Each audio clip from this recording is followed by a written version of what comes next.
contohnya seperti apa? Contohnya kalau kita nilai awal ini contohnya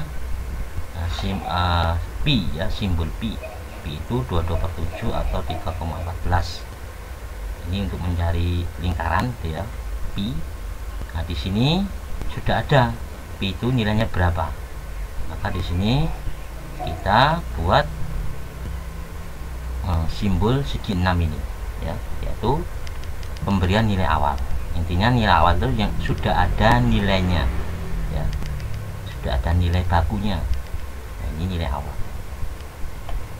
Kemudian selanjutnya yaitu memanggil prosedur atau fungsi. Nah, di sini maksudnya ya itu memanggil proses yang lain.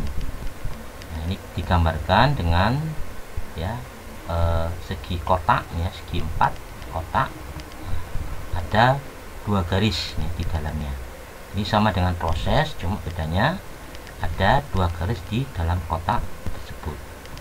Nah, di sini maksudnya yaitu memanggil fungsi ya, atau memanggil proses yang lain ya, di luar proses yang kita buat. Itu memanggil prosedur.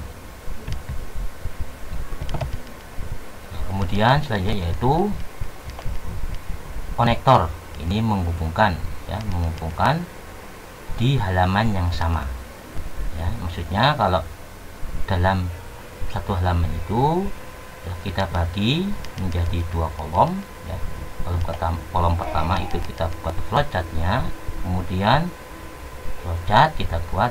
Nah, di sini kolom pertama nggak cukup ya, harus disambung ke kolom kedua.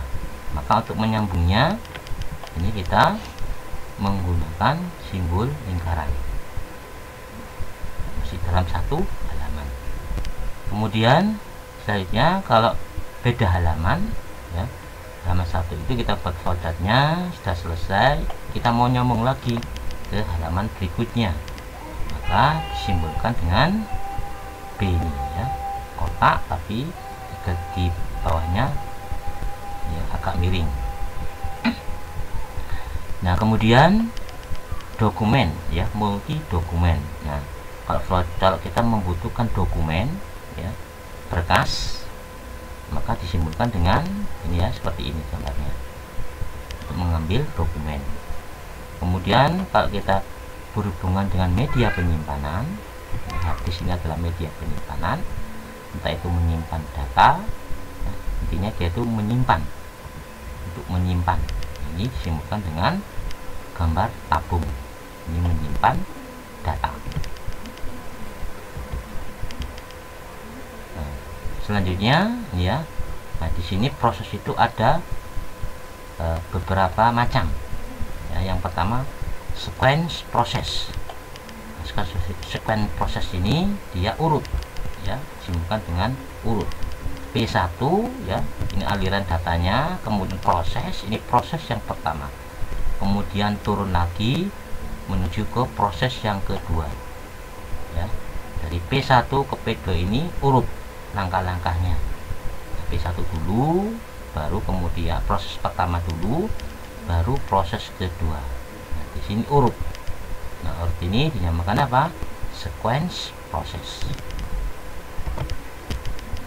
Kemudian proses juga ada namanya perulangan ya, suatu proses yang diulang-ulang. Ini ya, contohnya seperti ini ya,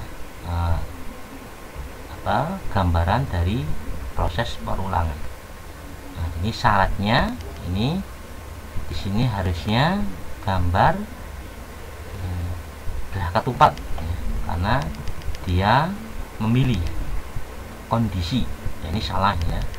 Yang benar adalah berupa belah ketupat, syarat. Nah, ini harus diganti gambarnya, bukan segi 6 tetapi belah ketupat. Dan ini ya, ini memilih, kemudian ini prosesnya berulang-ulang. Nah, di sini kemudian setelah syarat ya, ini prosesnya, yang bagian yang mau diulang-ulang apa ya, ini proses, kemudian lagi proses ini ya, ini perulangan. Ini contoh dari flowchart. Nah, di sini ada suatu masalah, yaitu gimana cara menghitung luas persegi panjang. Ya. Pertama kita buat dulu algoritmanya. Kemarin ya sudah kita pelajari bahasa algoritma itu bisa berupa menggunakan bahasa Indonesia, kemudian menggunakan pseudocode. Ya. Nah, di sini ini kita buat bahasa ya, bahasa. Yang pertama kita masukkan panjangnya. Ya. Panjangnya berapa? Ini kita masukkan. Kemudian yang kedua, masukkan lebarnya. Nah, lebarnya ini berapa? Setelah itu panjang dimasukkan, lebar dimasukkan. Ada proses untuk menghitung luas ya. Ini panjang luas. Setelah itu temu hitungannya, kemudian dicetak. Nah, ini adalah outputnya. Nah, kalau kita buat flowchartnya seperti ini ya. Mulai dulu, mesti kalau kita buat flowchart harus dimulai ya dengan simbol mulai ya. Kemudian turun lagi, aliran datanya turun, masukkan P. Ini inputan ya, seperti yang saya jelaskan. Inputan itu simbolnya jajaran genjang ya. Masukkan inputan, kemudian turun lagi, masukkan lebar. Ini inputan yang kedua ya. Kemudian aliran datanya turun lagi, ini kotak ya, persegi panjang atau kotak. Nah, ini menyatakan proses apa yang akan dikerjakan. Nah, ini prosesnya menghitung luas persegi panjang. Jadi rumusnya P dikali L, kemudian hasilnya taruh di luas. Kemudian selanjutnya ditampilkan cetak apa ditampilkan, dan ditampilkan apa? Luas dari persegi panjang. Sini tadi apa? Jajaran genjang. Ini adalah outputnya ya, sama dengan input, simbolnya input dan output sama simbolnya, itu apa? Jajaran genjang. Nah, di sini tulis L, ini cetak L atau output kan L. Setelah itu jangan lupa ditulis selesai untuk mengakhiri suatu flowchart ya. Tapi ada mulai, startnya ya, start, kemudian diakhiri dengan selesai atau end. Kemudian contoh yang kedua, yaitu masalahnya adalah gimana caranya menentukan bilangan ganjil atau genap. Mana yang ganjil, mana yang genap. Ini masalah. Masalah itu kita tuangkan untuk mendeskripsikan, kita buat flowchartnya. Kita pecahkan masalahnya dengan membuat flowchart. Nah, di sini yang pertama dimulai dulu. Pasti dia dimulai startnya. Kemudian setelah itu masukkan bilangan bulat ya. Ini inputannya bilangan bulat, berarti mulai dari 0 hingga seterusnya. Kemudian di bawahnya lagi aliran datanya, ini prosesnya apa? Bilangan dibagi 2 dengan operasi sisa bagi ya. Dibagi 2 untuk menyatakan ganjil 3, maka dibagi 2.